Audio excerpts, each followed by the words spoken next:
how to improve the candidate and hiring manager experience, myself and Richard. So before that, we'll do, some introductions, and just kind of introduce you to ourselves. But as I said, it's really great to see you all here. I'm totally split by the weather. A couple of days ago, I was in Spain in 28 degrees, and I've literally come back home to Glasgow to people canoeing down the street to the shops. And I wish that was an exaggeration, but it actually isn't. And I think Richard's in slightly warmer climates than me. But we'll get into kind of who we are, what our experience is in just a little second. I'm hoping, Natasha, that everyone can see this and it's all working properly, but just shout at me if it. Everyone can see it perfectly. All good. Okay, great. Thank you. Thanks very much. All right, so a little bit about me then. I am a senior solution consultant for iCIMS, currently working in recruitment technology, where I have spent the last 3 years of my life. Prior to that, I worked in recruitment. So from the evil world of agency recruitment to the wonderful world of in-house talent acquisition, working for companies like Adecco, GE, and things like that. So really what I tried to bring into this role, and a bit of understanding, was really from a user's perspective. So it's fascinating for me every day to get to talk to professionals that consistently are facing some of the same challenges that even I was facing 3, 5, 10 years ago. But then also how some of those challenges have evolved to different needs. And we had a little bit of an example of that on the poll there. I'll pass it over to Richard, and he can introduce himself much better than I would, I'm sure. Thanks, Stephen. Yeah, so my name is Richard Metcalfe. I am currently the HR Systems and Insights Manager for Change, Grow, Live, who are a not-for-profit organisation.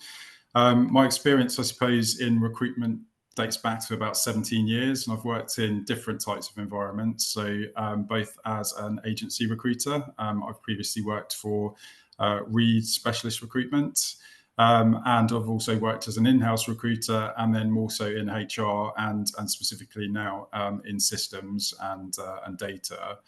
I guess I've seen a lot of change in the recruitment markets over that time. So over 17 years, I've seen very buoyant candidate markets. I've seen the financial crash and what happened there in 2008, how that impacted the way that organizations recruit and the type of talent that was available in the sector.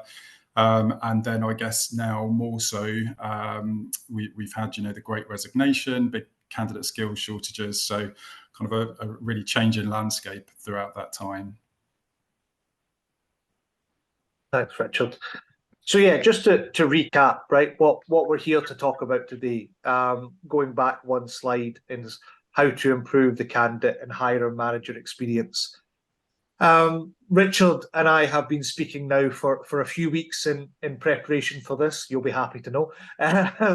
So the idea was that we really kind of try and uncover some true challenges, how they have tried to overcome those, but also maybe the kind of things that needed to change, or the ideas that needed to shift in order to make things better. So we're going to try and give a really honest account today on how that went and what it looked like. And some of that might even include how we had to change systems and what everything what that needed to improve for better results. So let's go ahead here and talk about some key challenges. So Richard, in terms of Change, Grow, Live, when you had joined, we had kind of talked through, you had identified a number of kind of focus points or key challenges, probably in a bit of a laundry list, of things that needed to improve, that you were hoping, would maybe make not only hiring managers' lives easier, but also candidates' lives easier. I was wondering if we could just kind of talk about those in a little bit more detail, maybe go through the points here and just kind of speak to each one about what exactly maybe that problem was, and then we'll go into, what that looked like and to improve it in a little bit more detail. Yeah, sure. Thanks. So I joined Change Grow Live about 18 months ago, and I came in as a fixed-term contractor. I was kind of brought in initially just to look at our applicant tracking system. So iCIMS is the system that we use. I guess to give a bit of a background of Change Grow Live, so I've kind of mentioned already that they are a not-for-profit organisation, but they are essentially publicly funded, and they support people through some of the most challenging times in their lives. So we are quite a heavily regulated organisation, a lot of emphasis on safeguarding and protecting vulnerable people of all different ages. Being publicly funded means that we weren't immune to the austerity that has been happening in the public sector. But we were very lucky to receive some funding that was going to essentially enable us to kind of make some improvements to the way that we operate as an organisation. And part of those improvements was to look at recruitment as a whole. And one of the key things identified for Change Grow Live was to bring in a system for our recruitment. So previously everything had been done by placing adverts out online, but was still really kind of working towards an old-fashioned paper application process. So people emailing in to say that they were interested in the job, an application form would get sent to them, they sort of complete that offline and then send it through to us. So a really key thing that we wanted to do as an organisation is invest in the technology that we had for recruitment. And so we went out and did a tender process, looked at various different systems, including add-ons to systems that we already had, but decided to go with kind of a best-in-class applicant tracking system, and iCIMS was the provider that we selected.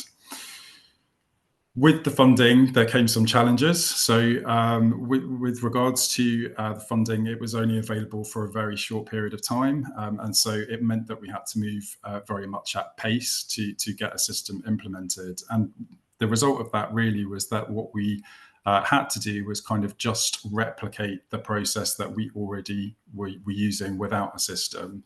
And what that meant was we kind of, I suppose, blocked ourselves off from being able to use some of the best-in-class functionality that came with a system like iCIMS. And so at the point that I joined, I was given a huge list of things that people had said they were either finding very tricky with the system itself or feedback that we'd received from candidates. Lots of points. I think there was about 150 different things that were on that list. And so I guess my role was to kind of then work through that list, try and really understand what was the actual driver, what was the root cause of those issues that were being faced or those challenges that were being faced. I guess that shows, right? You can go through a tender process, you can answer all the questions or ask all the questions that you want answered during a time, but if perhaps you have kind of rudimentary processes in place or things that aren't really working before, quite a lot of those habits can fire back into whatever system happens to look like, and unfortunately then we'll have a negative experience for like you're saying, candidates, even hiring managers, things like that. I think what I really liked about during our kind of conversations was the gut reaction that you had and maybe the team surrounding you had when you came in 18 months ago was not really about okay, well, we need to go and look again, right? We need to get some funding, we need to go and do this somewhere else, we'll figure that out. We'll move on from iCIMS because it's not worked. It was about, okay, can we review this? Can we take a step back? Can we identify these key problems? And then can we really try to improve, these kind of lack of accessibility, hiring manager experience, candidate experience, plus the 147 other things that were going on, which, we can get into. But, realistically taking that lead there. Was there anything in particular that candidates or hiring managers were finding difficult during that time? Like, I think those are really key points, poll specific, that we just had. That was there anything that you can think or pinpoint to that was challenging at that time? Yeah, absolutely. So I guess from a hiring manager perspective, and I think most organizations have kind of been feeling this over the past few years, the key thing for them was about getting the right number of applicants through, but also the quality of applicants. So they were finding, yes, we would get applications through, but the quality wasn't necessarily that good. And then in other cases, it was just that there just was a lack of applicants, full stop. So that was a key thing for hiring managers. From a candidate perspective, a lot of the feedback that came through to us was more around the accessibility, but also the actual application process itself. So as I mentioned, we kind of lifted and shifted the old style application that we had. What candidates then were feeding back was, this just takes too long. It takes too long. You're asking so much information from us. We think we've submitted, and the next thing we know, we're presented another page and it's more information. And so it was really about their feedback was much more around, it just was too complicated to make an application. So I guess that kind of led to, right, we've got these pieces of feedback. These are the kind of key pieces of feedback that we're getting. How do we tackle that? Yeah, exactly. And that, that leads on nicely to what we are kind of like looking at, right? So the challenges that you mainly faced during that time, from everything that you've just said here, is pretty much covered in this slide, right? There's a culture of things that were happening previously that are then bleeding into new processes, as well as, this is just how we've done it, always how we've done it, so we're just going to do it this way and hope for the best. Part of that goes into legacy processes and the candidate experience that we were talking about there. So I think that those being the key challenges. What we have decided to try and put up for everybody's benefit here is just some of those kind of stats that were happening, for you to really recognize, when you walked in, that this is an issue. Do you want to spend just even a minute or so kind of talking about these and what they really meant to the organization? Yeah, absolutely. So I kind of touched, I guess if I just take a slight step back from these stats, yes. I touched on, when I was introducing myself, the changing landscape of recruitment, I suppose, over a long period of time. And when I looked at the feedback that we were getting both from candidates and hiring managers, it was that from a candidate perspective, it's too hard for us to apply, or it's just complicated, or it takes too long. From a manager perspective, it was we're not getting the right quality of applicants, or we're not getting enough applicants altogether. And I suppose I've mentioned about the changing landscape. I'd say that was kind of the first thing for me. So let's understand what the landscape is that we're operating in right now. The application form that we were using was one that had kind of been put together at a time where it was a very buoyant candidate market, loads of candidates, loads of talent. So I mentioned about the 2008 financial crash. What did that mean? It meant lots of organizations were making redundancies, lots of talent was kind of flooding into the market. And so organizations that were able to continue to recruit at that time really had the pick of the crop in terms of who was out there. We're not operating in that market now. So the first thing was, let's take a step back. Let's look at our application process. What are we asking candidates, and what's the purpose behind what we're asking? What are the hoops that we're making people jump through?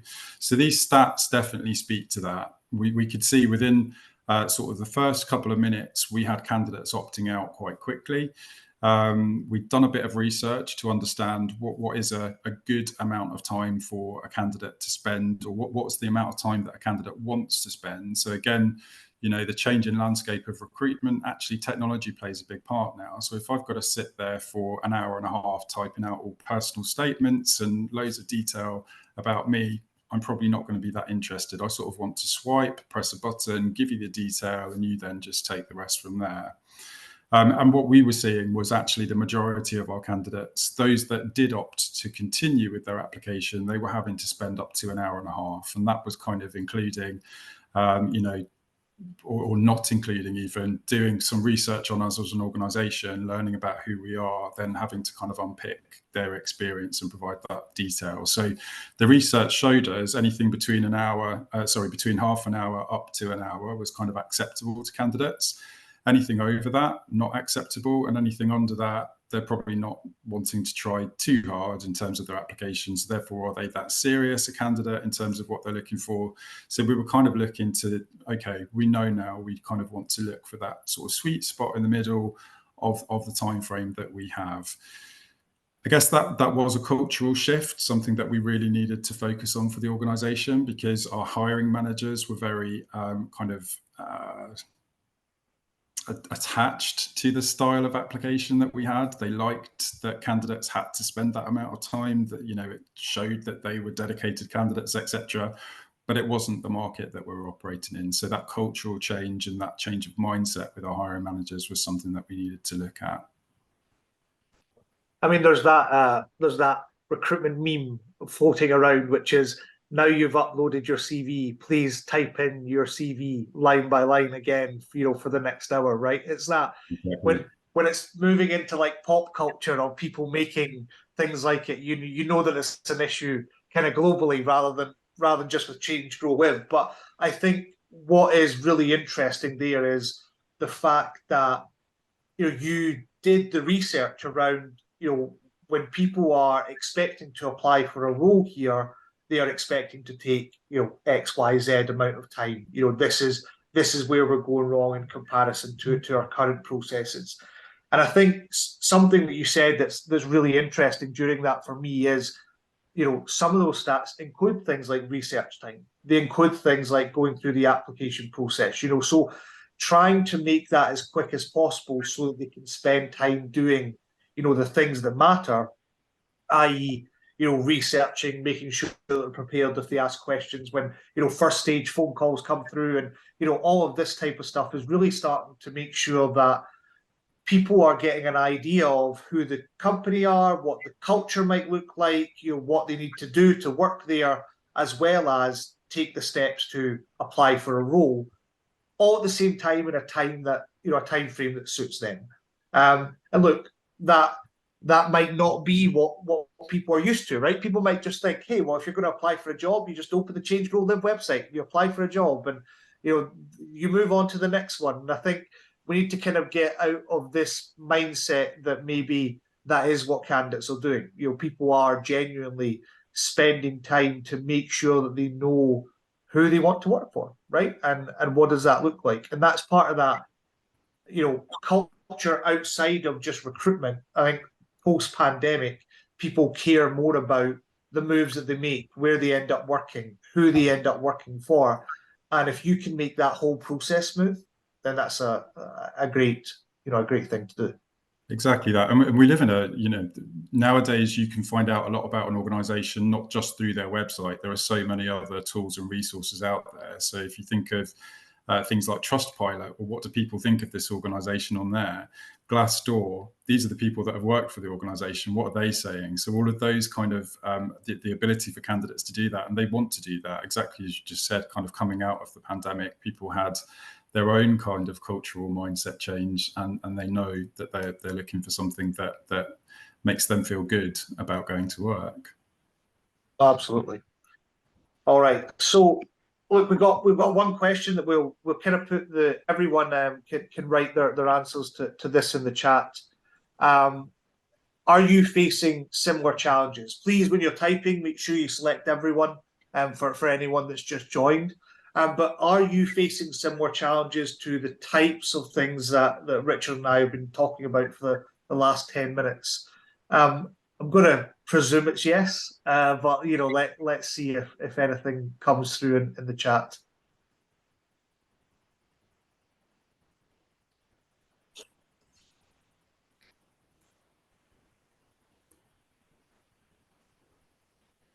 We've got some questions coming through. We'll get to some questions later from people as well. But just now, I want to make sure that we're kind of going through this community and how we are kind of looking at challenges as well. with only a couple of coming through, I'm hoping that the rest of you aren't asleep at this point. So keep on typing, please, if there's anything that you feel like are similar. Yeah, or perhaps if they're not similar challenges, what are the differences? What are the challenges that you're facing? But it sounds like ATS implementation makes a big difference as well. Yeah, that's really an interesting theme, right? Because I think you saying, Richard, at the start of this, that you had implemented an ATS, but perhaps it wasn't being used right, or it needed to be adjusted, or you had to take a step back, was one of the interesting points. And now, when you have picked up that you have, these focal points that you need to achieve within this defined period, means that you can use it to the best of your ability from there. So that's an interesting point. Lots of people saying, yeah, working in highly regulated environments like healthcare, means something as simple as an application form can be a huge challenge. There's resistance. Yeah, pre-appointment assessments are definitely not a candidate favourite. Unfortunately, sometimes necessary, right? So it's one of those things where how do you get the balance between what someone needs to do, and maybe that means you could streamline, a different part of the process, right? So we'll take a little kind of like minute pause here while people are typing. Please feel free to read some of the answers as they're coming through as well. Richard, if you have anything to say about them, please do so.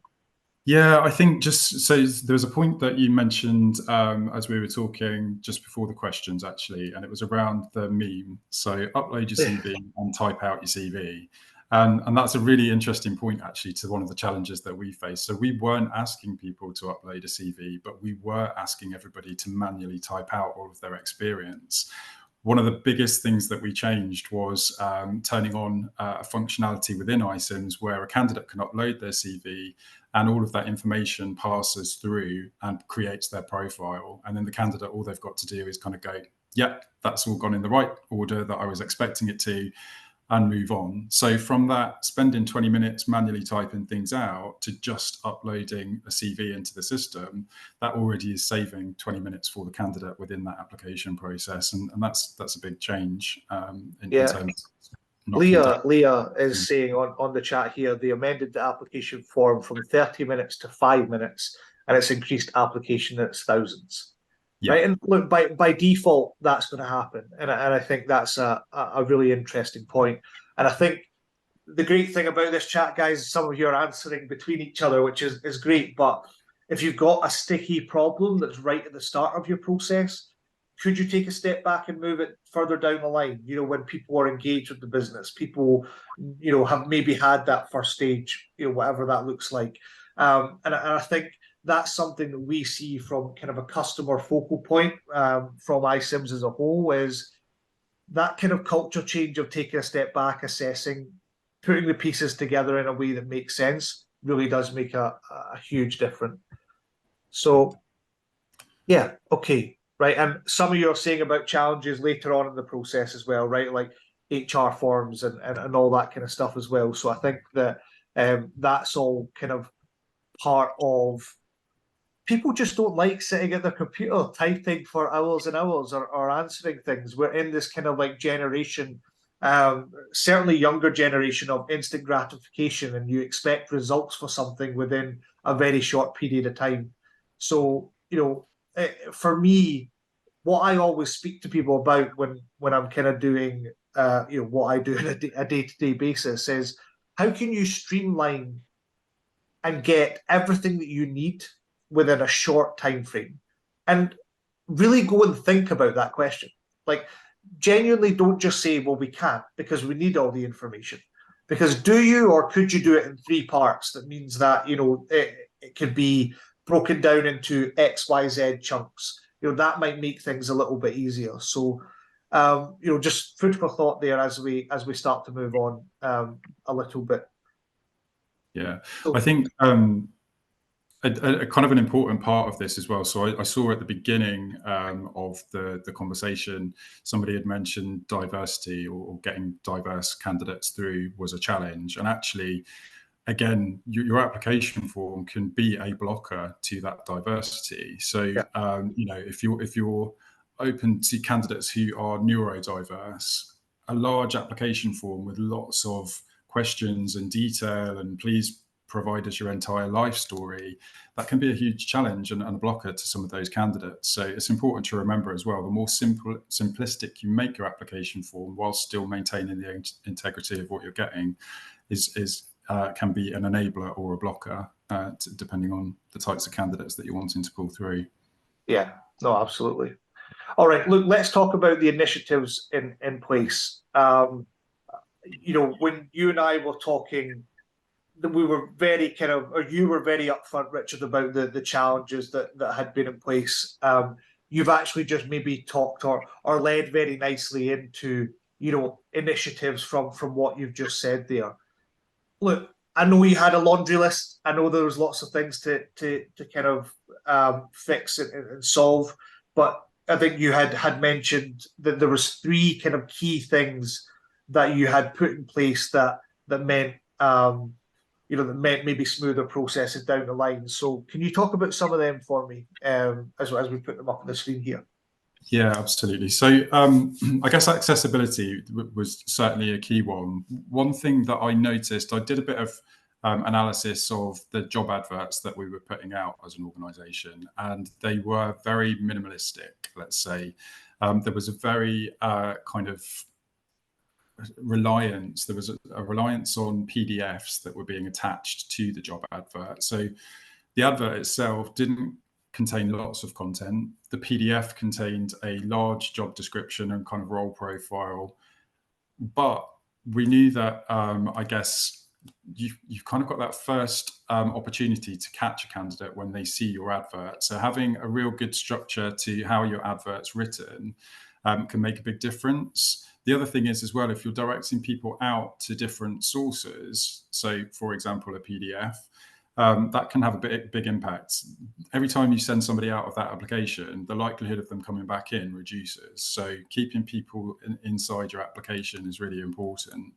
I guess there were elements of that around accessibility. So we were able to report from iCIMS in terms of what was the source of our candidates? Were they coming through using mobile technology, were they on tablets, or were they using laptops and desktop computers? And actually the majority of our candidates were using mobiles. PDFs aren't particularly compatible with mobile technology. And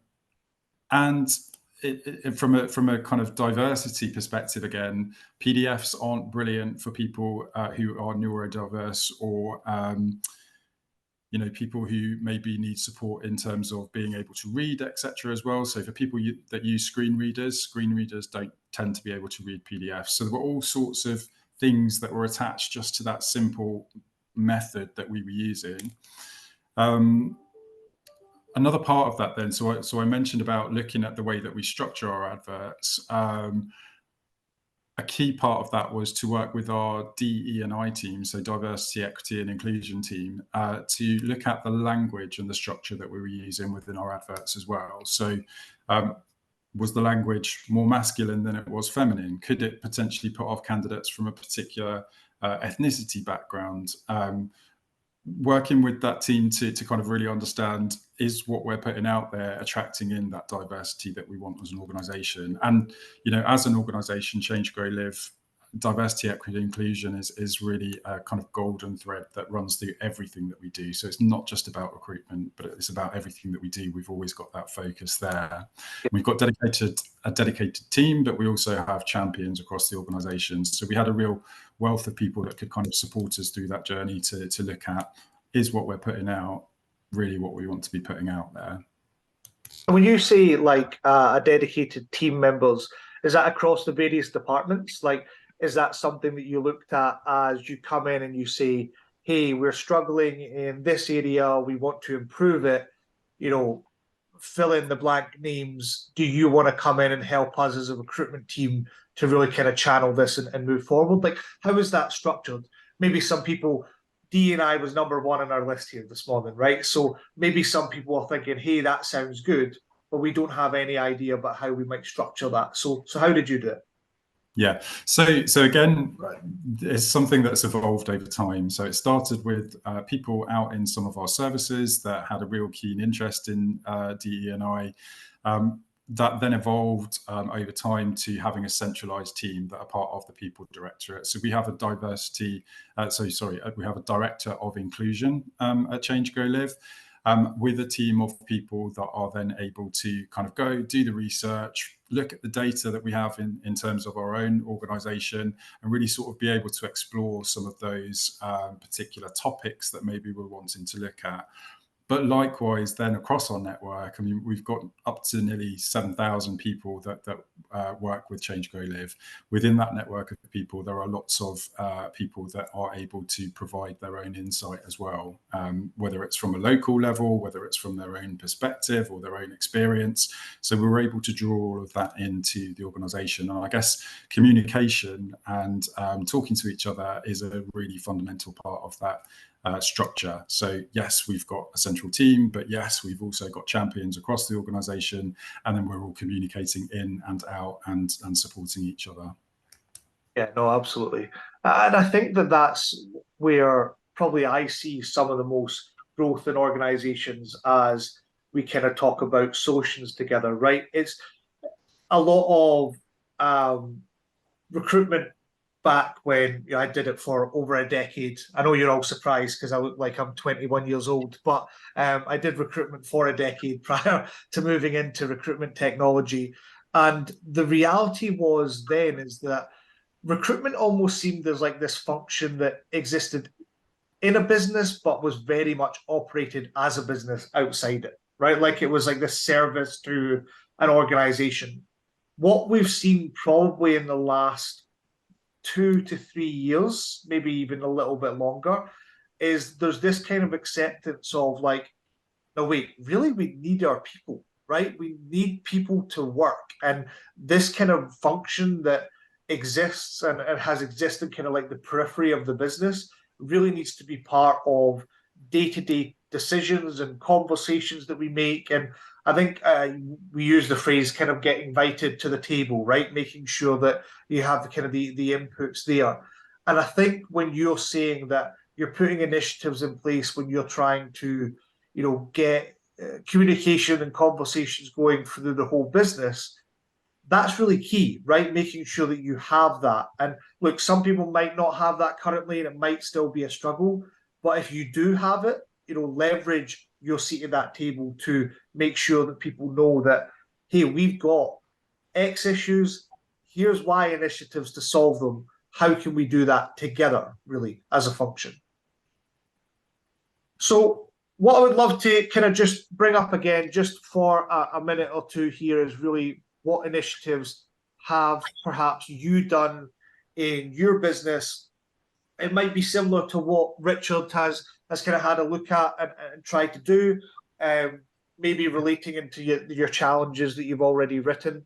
Feel free to type, please, as I'm talking, but I think it's important for us to maybe idea share as a community on what kind of initiatives have maybe worked for you. We got some coming in already, so that's good. Don't be scared, folks. Just keep on going. I think for what people have said here in terms of maybe the challenges that they had, there's already some initiatives as we start to kind of draw through that, right? So getting the right technology in place, making sure that you're speaking to the right people. Yep, there we go. So Sarah's saying as well, Richard, that they've got a team member in recruitment who's dedicated to DE&I, making sure that they review all the language used in documentation. I think that's a huge thing, Sarah, right? Like, and look, that might not be that everybody can hire someone to do that. But Richard, you made a really nice point earlier. You'll speak to people that are enthusiastic about it. Speak to people that want to do it, because there will be someone in your organizations that wants to do those things. Dan, that's a great point. There is gender decoders out there that do help, right? That they assess your language, that enable you to kind of move forward. And I think that that's a huge kind of helper in that type of thing, where leverage technology to really improve the organization, specifically if you can't have a resource that is dedicated to doing that, for sure. Nice to see those coming through. Yeah, there's a really good point mentioned here by Dan as well with regards to job adverts, and just talking through. So I think Dan said that basically they led to a more benefit first approach to their job adverts. We did exactly the same sort of thing, and actually prior to that, we weren't really talking about our benefits at all, which I just found kind of really unusual. So we've got loads of great benefits. We do things like have everybody gets a paid well-being hour every week, where you can use that time, you're paid for it, but you just go and focus on your well-being for an hour, take an hour away from the desk and do something that's good for your well-being. We weren't talking about it. So having a bit of a think about those benefits that you have on your job adverts as well, and talk about diversity, equity and inclusion in there as well. Talk about the initiatives that you're doing, have that in your adverts, because people are looking for that stuff. So talk about what you are doing. Yeah, for sure. Okay, in the interest of time, we'll kind of go through the last couple of slides here, which we wouldn't be here together if we just sat and talk about, like, you know, maybe process changes and maybe what we're doing today. People always love to hear success stories and what kind of your key successes have been. So obviously you spoke right at the start, Richard. I know this is going to sound silly because we're reading right off the screen, right? But it was about recycling job templates, going through the same process, PDFs attached to minimal words, hiring managers not having a great idea of kind of legacy processes. They want to keep those in place. The feedback's not fantastic about the system and iCIMS maybe even as a whole. And that kind of leads into how you were using it and you know, adjusting it from there. So, you know, without being the guy in an iCIMS jumper that says iCIMS fixed it all, because I think you as a team culturally came in and leveraged a system to fix it all properly, which is, you know, the way that it should be. Maybe not fix it all. I think you've still got quite a lot to do, Richard, you're telling me. Yeah. But, you know, just if you could talk to the people here just about really some examples of these points and key successes that are on the screen. Yeah, absolutely. I guess exactly as you just said, by the way, I don't sit here and say that we've managed to fix everything and everything is just beautifully perfect now. It's always an evolving landscape. We will always be working to do the best that we can to improve everything. But I would say that there were some real quick wins that we got and successes that we got where it was, you know, I sort of mentioned at the beginning, we took that step back. Well, what are we doing? What are we expecting candidates to do? What are we expecting hiring managers to do? And what is the best in class that we could be doing using the system? One thing that I did notice as an organization was we were recycling our job adverts. So, and what I mean by that is we would create a vacancy inside the system, we'd advertise it, we'd get applicants coming through, and we'd reach the end of that process. And let's say in 6 months' time, we're either growing the number of people in that role, or somebody's left and we're recruiting again for it. What we found was that the same job advert was just being changed to being available again. So why was that an issue? Candidates, once they've applied for a role inside the ATS, they can't apply for that exact same job again. They've made their application, they've either been successful or they've not. And I guess so that you don't end up with the same person applying 10 times, that functionality exists. But what that meant was, let's say it's been a year or 2 years, candidates who were suitable, but just not appointed at that first time recruitment round, they were blocked from being able to apply again. And actually, they might have been our silver medalists, the people that just didn't quite make it through that process. The addition to that is there may be candidates who weren't necessarily suitable at that time, but they've potentially got now an extra year's worth of experience under their belt, or even 2 years in some cases. I saw experience under their belt, and we were still blocking those candidates. On top of that, once your job advert's kind of been out for a while and you kind of just keep recycling it and reposting it, your prominence on job boards also drops significantly as well. So this was just like a real go back to basics. Don't just kind of recycle that job. Have a bit of a think about what's the advert. Have things changed in the way that you want to recruit? So don't just keep putting the same thing out there. I guess hiring manager feedback. So just from that very small change, from putting things like the structure to the job advert that we were using, non-gender specific ways of wording things, and having all of those benefits and things like that included in our job adverts, plus not blocking older applications from coming through again. That had a huge difference, and it was one of the kind of key areas within the feedback that we got from our hiring managers of the big success that they saw. I guess there were lots of other kind of bits and pieces. So I would say whether it's yourselves that look after the systems, or whether you've got a systems specialist, make sure that they're kind of keeping on top of new functionality that comes through as well. So as an organization, we hadn't necessarily been putting through new releases. And so by just taking a look at some of those new releases, there were lots of, I mentioned we had a list of about 150 things that people had said they didn't particularly like about the system. Well, actually, by rolling out some of those new releases and improving some of the functionality, we were able to then also actually swipe out most of those issues that people were facing. Yeah. So it's just, kind of keeping on top and keeping that review going. So don't kind of do it and stop. Continue that review process consistently. No, that's great.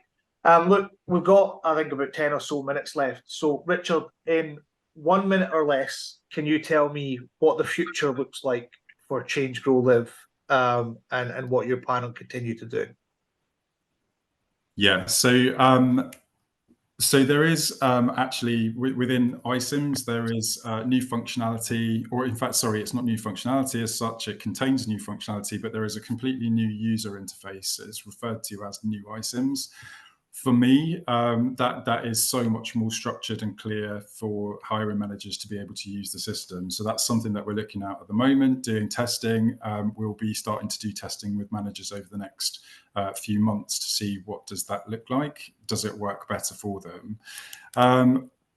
That continued review as well, I kind of just mentioned it a second ago, but we don't just roll out changes and then just stop. We roll out changes, we continue to see whether that's working. Has anything changed in the market again? Do we need to readjust again slightly and recalibrate the way that we're working? And I think for the future, one of the key things that we're excited about with the new functionality that comes with this new interface is things like blind recruitment. So again, feeding into that diversity, equity, inclusion. I know that our D&I team are super excited about that because of what that brings. It's kind of removing that unconscious bias and really focusing on the skills that candidates have got. And that's something that we're really excited to move towards.